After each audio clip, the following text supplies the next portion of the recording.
अल्हम्दुलिल्लाहि वकफ़ा वसलामुन अला इबादिहिल्लज़ीना इस्तफ़ा खुसूसन अला सय्यिदिर रुसुली व ख़ातमिल अंबिया।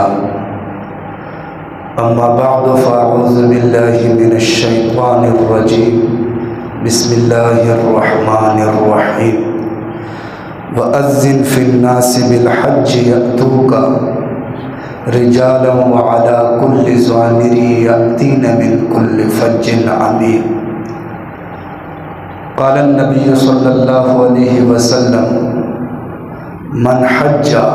फ़लम यरफ़ुस वलम यफ़्सुक़ रजअ कयौमिन वलदतहु उम्मुहु औ कमा क़ाला अलैहि सलातु वस्सलाम।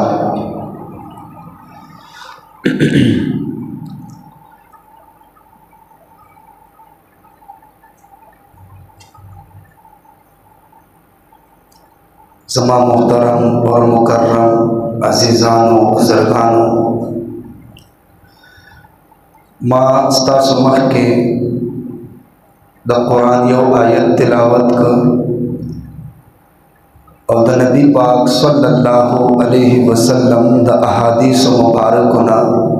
यो हदीस में वेलो और द आयत और द हदीस ताल्लुक़ हज सरदे। हज यो बुलंद तरीन अमल दे और अजीम तरीन अमल दे, बल्कि यो हदीस के राजी नबी पाक सल्लल्लाहु अलैहि वसल्लम फरमाई बुनियल इस्लाम अला खमसिन, द इस्लाम बुनियाद पर पिंजूर से जुनू बांधे दे। शहादत अल्ला इलाहा इल्लल्लाह, पहला नंबर बांधे दा गवाही वर कोल ला इलाहा इल्लल्लाह मुहम्मदुर रसूलुल्लाह व इकामतुस सलाह, नमाज कायमोल व ईताउज़ ज़का, ज़कात वर कोल व सौम रमज़ान, अब रमज़ान रोजे खुदल व हज्जुल बैत इन इस्ततअत इलैहि सबीला, और द बैतुल्लाह हज चकम सड़े बा इस्तिताअत भी बागबान दे हज फरज दे। दगरंगे द हज बेशुमार फ़ज़ाइल दी। यो रिवायत के राजी नबी पाक सल्लल्लाहु अलैहि वसल्लम फरमाई मन हज्ज फलम यरफुस वलम यफसुक रजअ कयौमिन वलदतहु उम्मुहु। नबी अलैहिस्सलातु वस्सलाम फरमाई चकम सड़े हज की और पहज की द खिलाफ शरा हरकातुल इर्तिकाब होने की, यानी गुनाह होने की द शरीयत मुताबिक हज की नो दद गुनाहुन अल्लाह तबारक व तआला दा से माफ़ कई लक सिंग च यो बचे द मोर खेटे न पैदाशी और पदग वक्त के दद नामाय आमाल द गुनाहुन न सफावी दग शानी दा हाजी चिकल हज उकी और हज न वापस राजी नो दद तुल गुनाहुन अल्लाह तबारक व तआला माफ़ की नो हज डेर गंड अमल ले। योबल रिवायत के राजी नबी अलैहिस्सलातु वस्सलाम फरमाई द हज मकबूल बारे के आगा हज कम कबूल कुरेश देता हज मबरूर हुए पारा भाई के मा जज़ाउहु इल्लल जन्ना।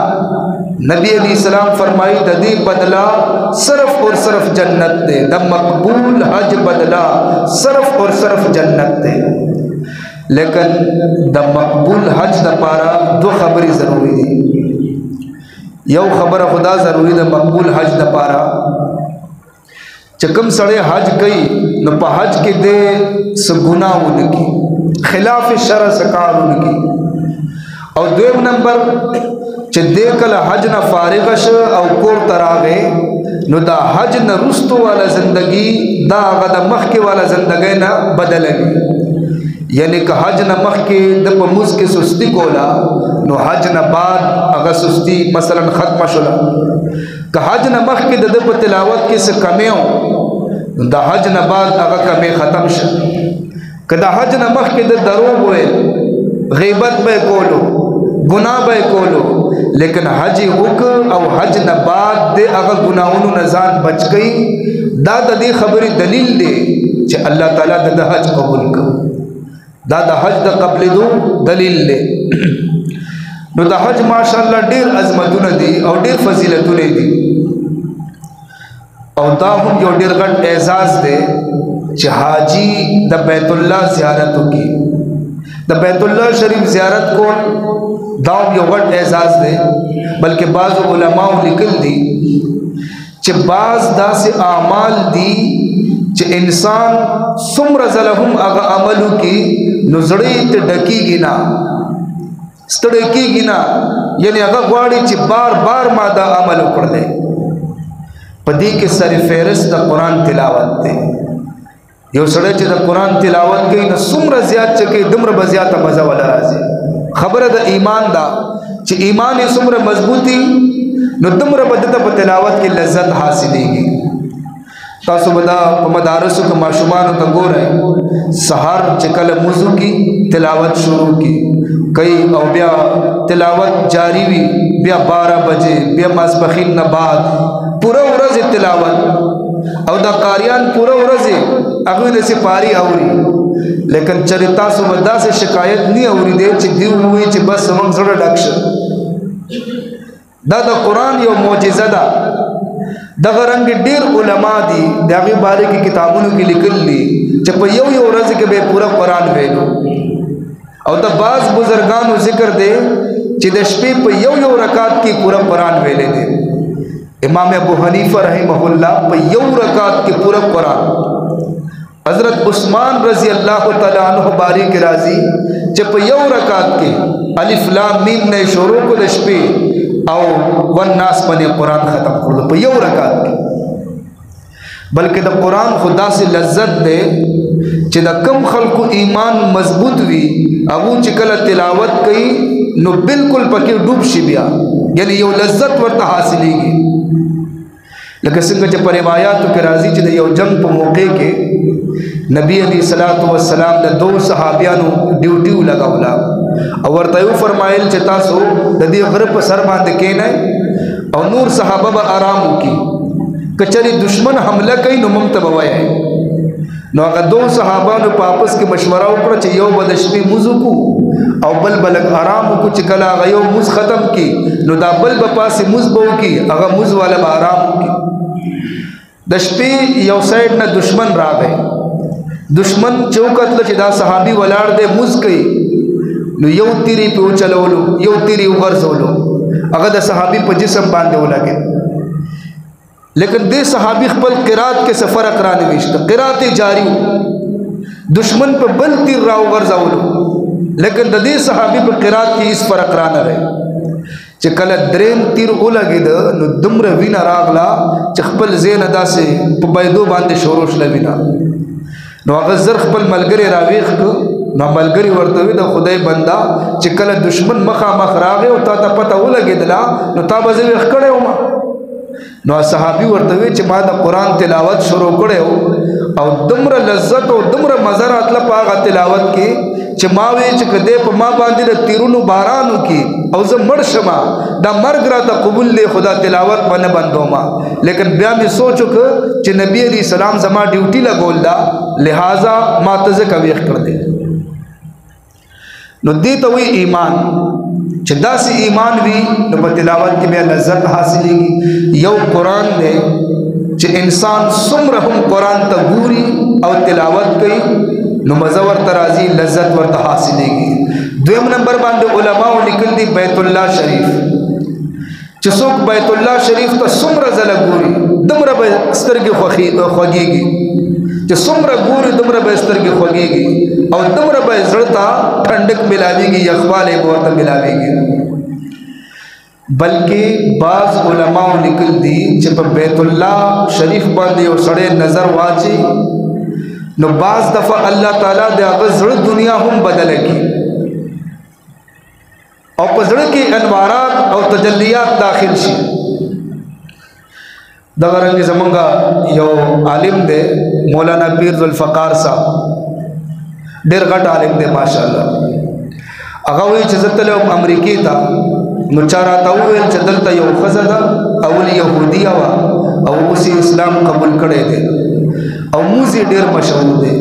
چې کله موز کوي نو انتهایی خشوع اور خضوع سره موز کوي او چې کله نور عبادتونه کوي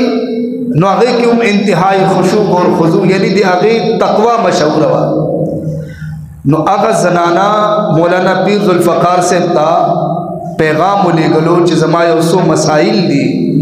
کچره تو وخت راکې نو پردے کې وزا هغه مسائل تا نه تاسو کو نو مولانا سے بیان کولو فرمایلی چې زلاړم ما وی ټیک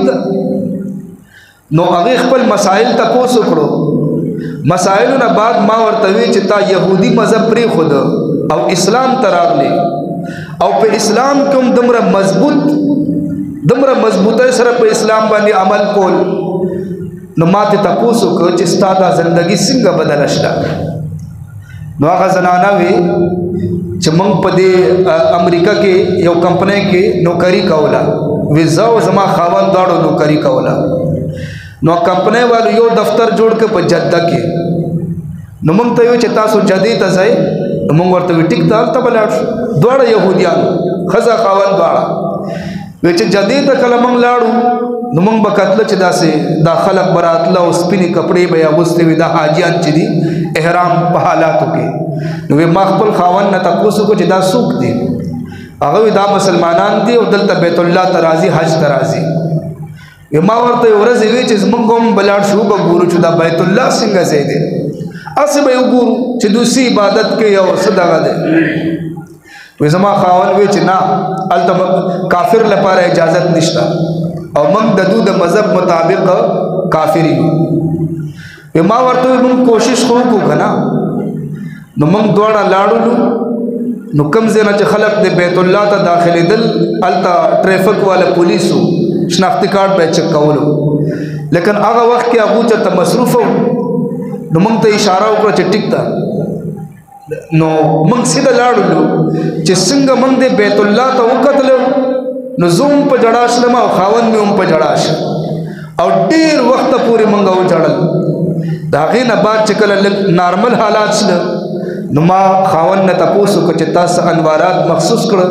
نو هغه چې زما خو د زړه دنیا بدل شوی دا زه په هغه حالاتو کې نیم نو ما ورته چې زما هم د زړه دنیا بدل شله وی موږ دواړو په هغه ځای کې کلمه ویلا او مسلمان شو موږ له چا دعوت نه دی را کړی چا تقریر نه دی کړی صرف موږ بیت الله ته وکتل او د بیت الله کې داسې انوارات او تجلیات چې بس هغه انوارات زموږ په زړه باندې اثر وکړ او هغه وجنه الله تعالی موږ ته د اسلام دولت راک د بیت الله زیارت کول داوم ډیر غټ سعادت دی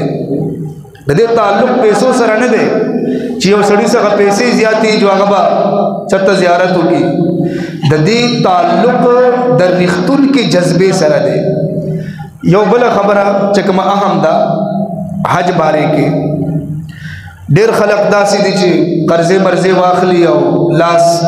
چې دینو تنگ کی او ځان له حج لپاره ترتیب جوړ کی لیکن بعض داسې خرابیاں په هغه کې شامل شي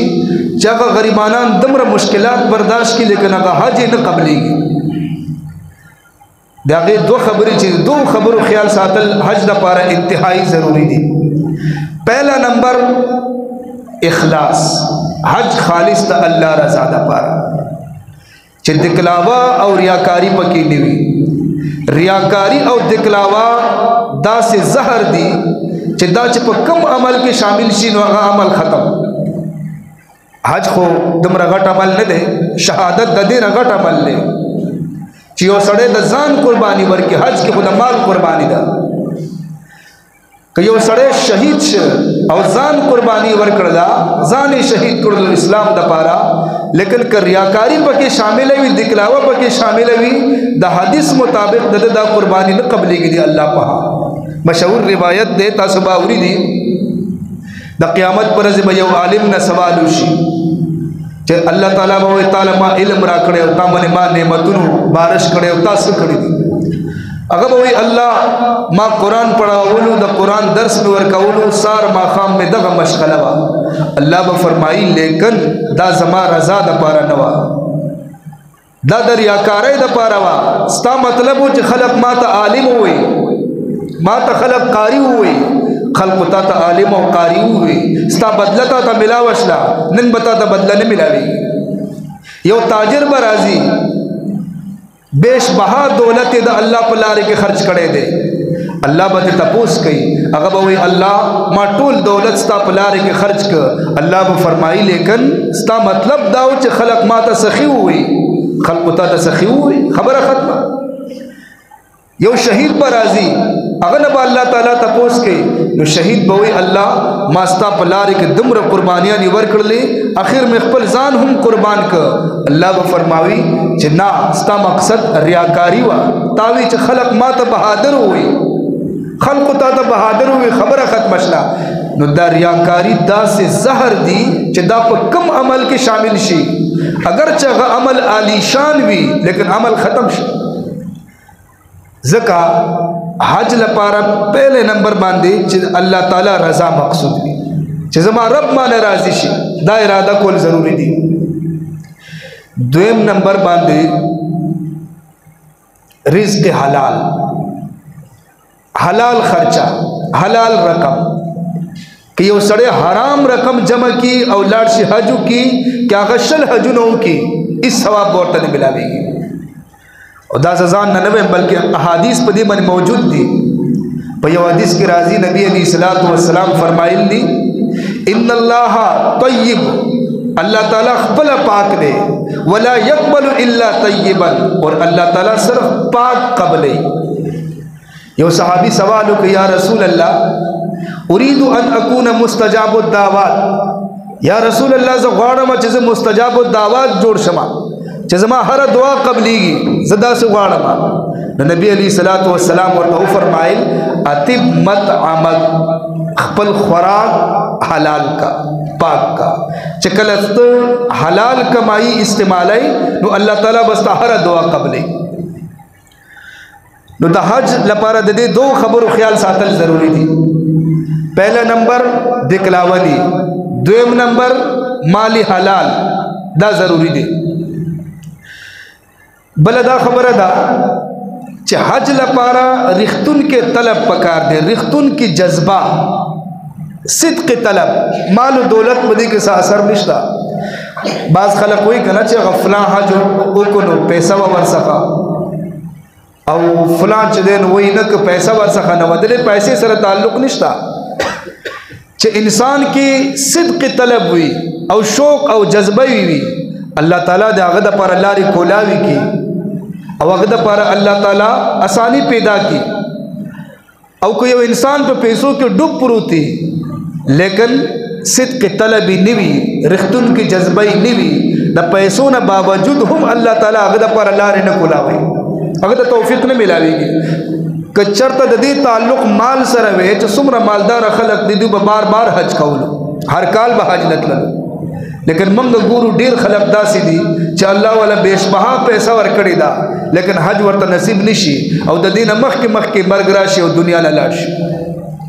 और डेर खलक मंग दसी गुरु च गरीबानान दी लेकिन रिख्तुन की जज्बई भी अल्लाह ताला वाला सहूलत पैदा की और द हज फरीज़ा अदा की। मौलाना हुसैन अहमद मदनी रहमतुल्लाह अलैहि पे इंडिया के और गरीबो लेकिन चिरुख्तुन की जज्बा वा नो अल्लाह ताला वाला लारी हम कोला विकड़े और पैदाशे हुए पे इंडिया के हो और वक्त हम पे इंडिया के पास से हो तालीम हम पे इंडिया के हासिल करे हो लेकिन अल्लाह ताला वाला पुन्नुम सर मदनी निस्बत च देनो दाव मुलगाउल मौलाना हुसैन अहमद मदनी रहिमहुल्लाह उस दे मौलाना हुसैन अहमद रहिमहुल्लाह पुन्नुम सर मदनी दे कयो सड़े अस हुई च मौलाना मदनी रहिमहुल्लाह नवार सड़ी तो पता लगी च मुराद मौलाना हुसैन अहमद मदनी रहिमहुल्लाह दे दा निस्बत वाला अल्लाह तबारक व तआला अता कर नो जमंगा यो खुदा दच इखलास। नंबर 2 हलाल माल द्रेम नंबर रिख्तुन की जज्बा